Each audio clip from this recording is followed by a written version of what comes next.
Hello, it's I, Andrine, your Jewish American Priestess, and here I am on the new moon of Aquarius, the lunar new year of the rabbit, the eve of the first day of the month of Shvat.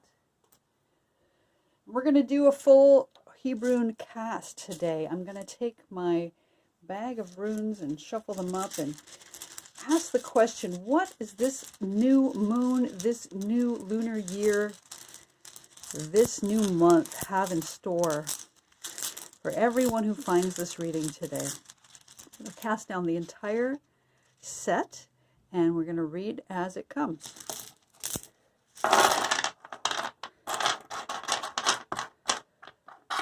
The way we do this is we take out all the ones that are upside down.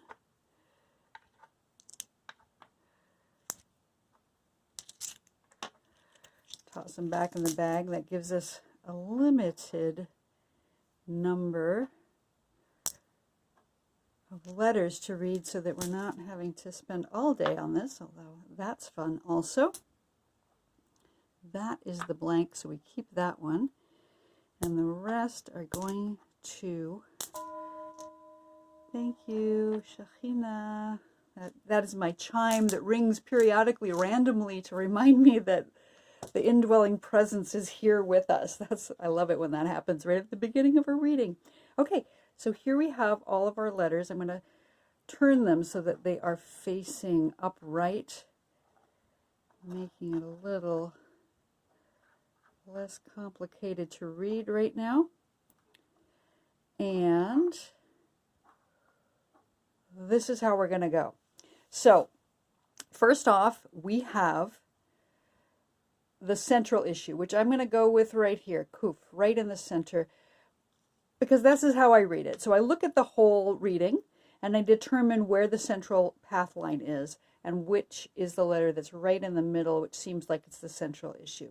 And for me, that is the letter Kuf. We don't have a whole lot of others on the central path line, although I think the Tet might be, and the Mem, it's a little bit, it's on the edge there. So we're going to start there. And the way I read these is I look at the central issue and then I go, for me, I read from left to right because I'm an English speaker in my native language. Some people might read from right to left if you're a native Hebrew speaker. But here we are, me being me, this is how I'm going to go. I'm going to start with the letter Kuf. And the letter Kuf is the letter that corresponds to the number 100 in Gematria. And we say frequently in readings that 10 times anything is its ultimate manifestation. 10 times 10 in this case is the ultimate manifestation of the divine. The letter Yud is the number 10. And so we have 10 times 10, Yud times Yud, that first letter of divinity, which is also representative of the atom and any single point in the universe, times itself, which just brings us to the ultimate manifestation of divinity. And the letter Kuf is the word that begins the word Kadosh, meaning holy or sacred. Interestingly, Kuf also represents the word Klipa, which means shards or shells. So something that is broken. And that comes from a story that the divinity, in order to create space for the universe, in order to go into Tzimtzum, which is that creating of space, it had to contract itself in order to make room for the universe. And that part of divinity that was contracted was attempted to be withheld in some sort of vessels, but those vessels could not withstand the light of the divine. And so that light caused those vessels to shatter, and those shards went out into the universe. Some say that is the origin of the Big Bang.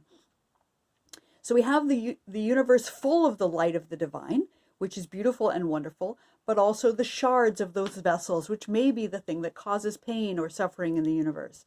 That's one story. So the Kuf represents both those things, the holiness, the sacredness, the Kadosh of the divine, as well as the shells and the shards, the Klipa. Also, the letter kuf corresponds to being designated for service. So we translate the word kadosh as, or kodesh, as being holy or holiness or sacredness. But what it actually translates to is designated for divine service. Like you might have a spoon and it's just a spoon, but if you designate it for divine service, it becomes kadosh. These stones possibly are just stones until they are designated for divine service. Anything that one takes and designates for service to divinity can become kadosh, including us, ideally. So we have this idea of both designation for service and shattered divine sparks and vessels that are out in the universe. The letter kuf also corresponds to the word kof, which means monkey. And interestingly, in this particular version of the kuf, you can see that it has a little tail there at the end. So it also can correspond to our animal nature, our desire to just be an animal in the world.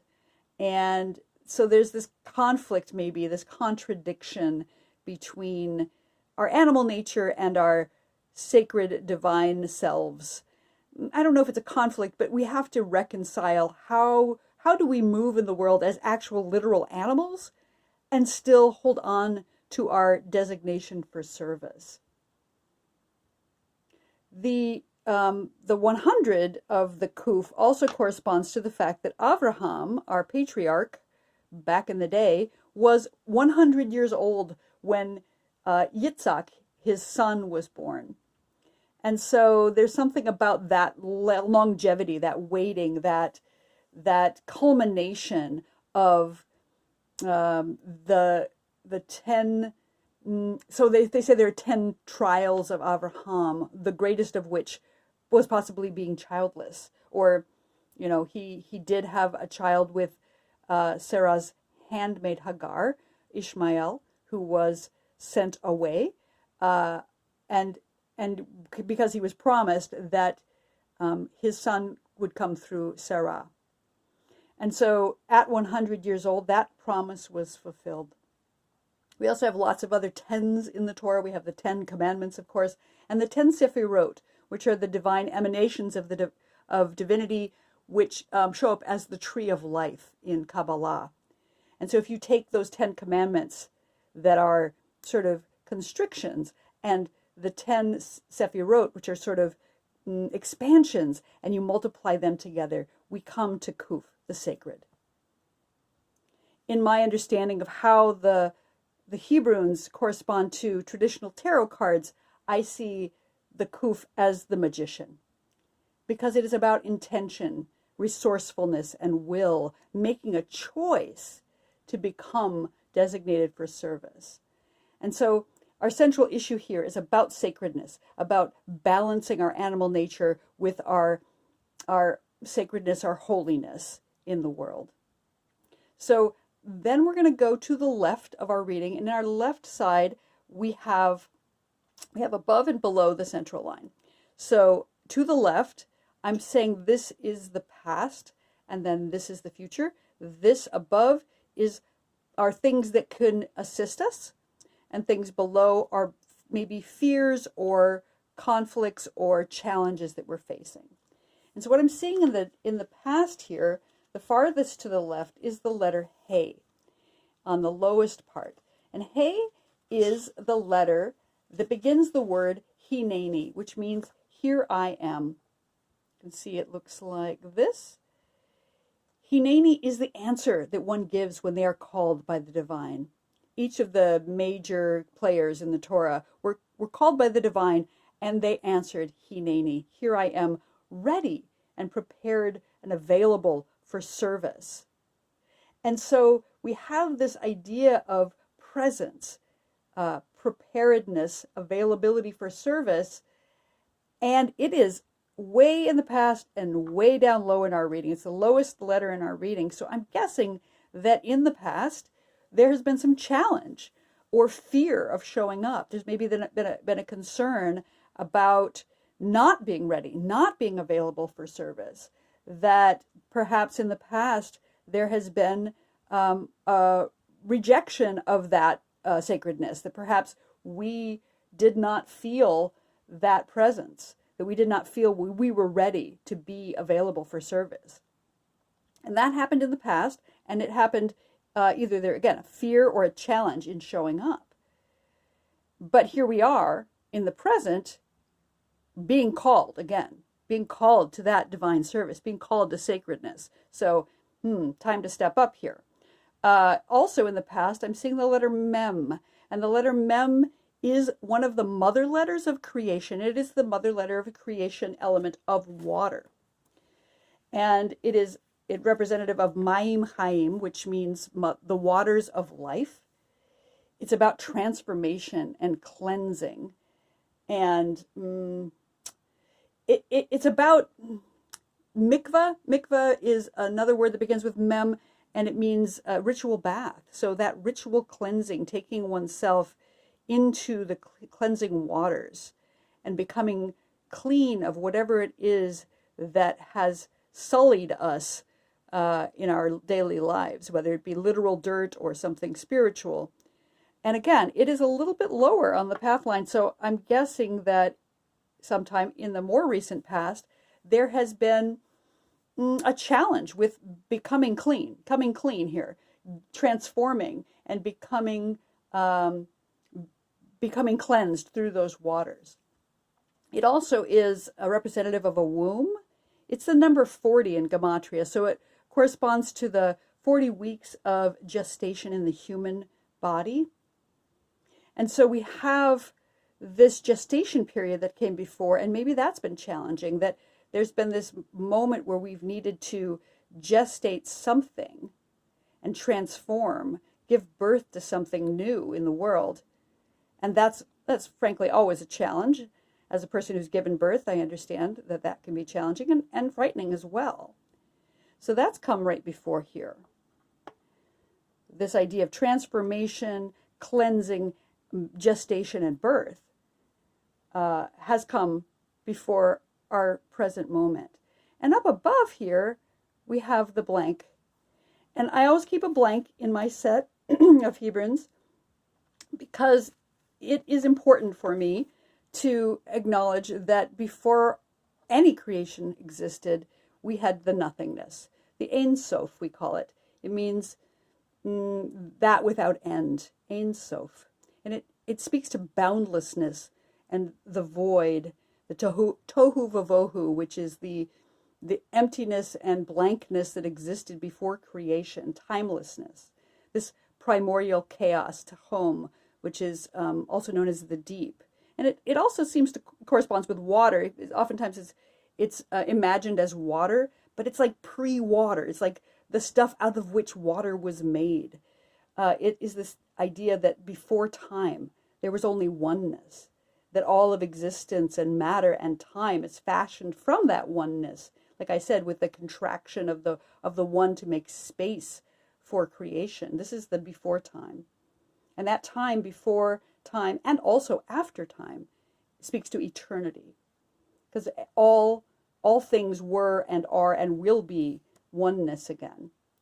So this, being past, of course, time being a construct, we have this idea in the past, of the recent past, of this understanding of the oneness of all things. That we have this void, this blankness, this primordial chaos, this boundlessness that exists, that is helping us deal with our fears of being present and our challenges with gestation and cleansing. That we have been able to draw on the knowledge that there is oneness in the universe, that outside of time there is only divinity. And that's been a help for us because, again, it's above the central line here. And then what's happening right now that's going to assist us in our attempts to become holy, our attempts to become designated for service and to wrestle with our animal nature is the letter Lamed. And Lamed is the letter that begins the word Lev. It means heart. It is the one letter that reaches above the line So it is about reaching up with heart and aspiration toward the divine. It's also about learning and teaching, limud v'lamod, and action, the foundation of action in the world. So it's about elevation of heart toward the divine. It's about education, maybe taking in information, absorbing it, digesting it. And it is the intestines in the body. Interesting. I think it looks a little bit like digestive tract, where you take something in and it goes around and then comes out in the bottom here. And so it can have to do with, again, that concept of digestion, however that plays out, either in terms of information or like physically digesting a thing. And that's what's helping us right now, that reaching up, that hope and aspiration. It corresponds, in my understanding of the Hebrunes, as they affiliate with the tarot cards, the star card. And the star card is about that hope, boundlessness, optimism, and aspiration. And the star is the card in tarot that corresponds with the month of Aquarius. So, oops, I put it up way too high. That's interesting. It goes here. It was here, but like I wanted to put it up high because it's reaching for the sky. So we have the Lamed, and that is what's getting us through this time of hope, this time of dealing with our desire to become holy, or our call to become sacred. And Lamed is that letter that is telling us how we can reach for help. We can reach up toward the divine, to ask for assistance, to reach with our hearts to find the right way right now. And up even a little bit higher here, we have the letter Chet. And Chet is the first letter of the word Chai, which means life. It's the number 8 in Gematria. And so it has to do with the infinite as well, because of course 8 on its side is the infinity symbol. But 8 is also one more than 7, and 7 is the number of days of creation in Torah. So we have this idea of the infinite up higher. Again, here we have the infinite in the form of the Ein Sof, but we also have the number 8, which is the infinite. And the 8, that infinity loop, is the symbol that sits over the head of the magician in the tarot card. So right above that letter Kuf, we've got that infinity loop again, which is lovely and amazing. 8 has to do with contracts and covenants. It looks a little bit like a marriage canopy, which is called a chuppah, and that's the letter that begins the word chuppah in Hebrew. And so it has to do with contracts and covenants. Additionally, the 8th day of a child's life is their naming and circumcision day, and that is about a covenant with the divine. So this letter, being way up high in our reading, corresponds to life, reaching up for life, making contracts and covenants with yourself and with the divine. And also the other word that I have as of note that begins with chet is choshek. It means darkness. And darkness is often seen as a negative thing, but it's not. It's just the opposite of light. And so it's important and necessary in understanding light. So choshek is also a part of this, reaching up for the understanding of the darkness, in the darkness, to find the life within it. The letter chet, in my understanding of how they correspond to the tarot cards, corresponds to the devil card in tarot. And it is about attachments and commitments and limitations. But you may recall that tarot card in the traditional deck. The humans are bound there, but they're bound and they're able to free themselves if they choose. And of course, the devil is seen in traditional Torah as the angel of light. So I love this. I love that you have the chet up here at our highest point, saying reach up with heart for life, for the darkness, explore the darkness, and move through to find what is your contract and covenant with the divine.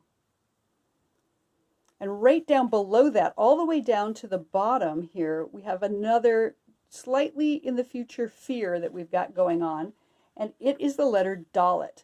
And Dalet is a doorway. So it may be something is coming up where we have to walk through a door.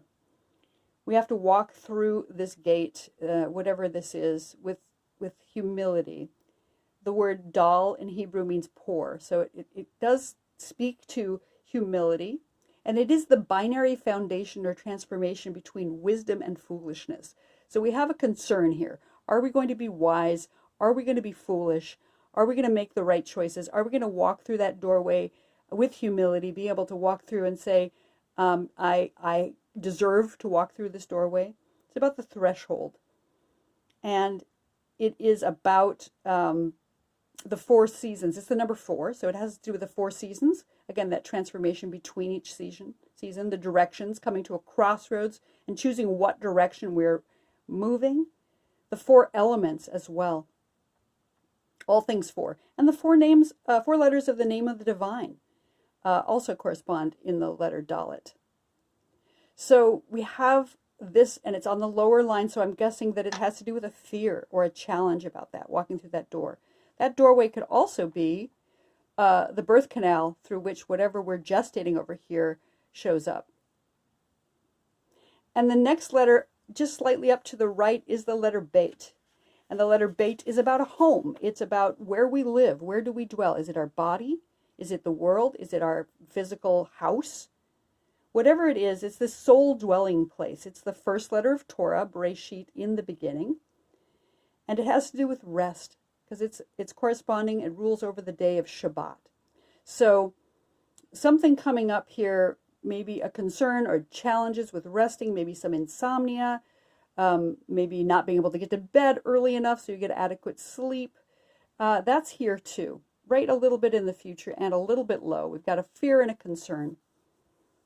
And Beit is telling us that if we have concerns and fears, both about going through that doorway or about finding our rest and our home, that we can move back up here to the Chet and reach for life, choose life. Beit is also the binary transformation of life and death. So it's always asking us every day when we wake up in our bodies, do we choose life or do we choose death?